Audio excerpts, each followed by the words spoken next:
Today marks the anniversary of one of the most important Supreme Court decisions in American history, Brown v. Board of Ed, decided on May 17, 1954. Before the Brown decision, segregation was considered legal based on the Plessy versus Ferguson separate but equal case in the 1890s. On May 17, 1954, the Supreme Court ruled that segregating schools was inherently unequal and violated the 14th Amendment. Chief Justice Earl Warren wrote that segregation would give Black children, or could give Black children, a feeling of inferiority that could last them their whole lives. But history textbooks leave out that Brown didn't magically end segregation in schools overnight. Many states resisted. The most famous instance was, of course, Central High School in Little Rock, Arkansas. Some schools remained segregated for years. They had to have a follow-up ruling where the Supreme Court told states that they had to desegregate or integrate with all deliberate speed. Many districts use that very vague wording to delay further.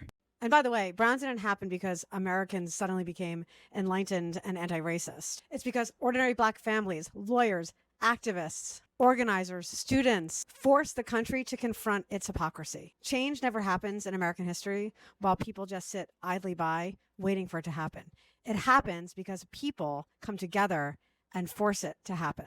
By the way, more than 70 years later, the story's not over. We're still fighting for what history students can learn in the classroom, book bans, attacks on DEI programs, and the future of public education itself. At the end of the day, what Brown recognized is still something that we struggle as a country with today. Whose humanity is affirmed in a classroom and whose is just not. People love to teach Brown like it's a happy ending. I'm sure a lot of those curriculums in states that are having all these book bans and curriculum bans are asking teachers to teach it this way. Brown v. Board of Ed wasn't the end of the story. It was just the beginning. It was the beginning of a larger fight over who gets full access to democracy in the United States of America. And if you look around right now, the fight's still happening.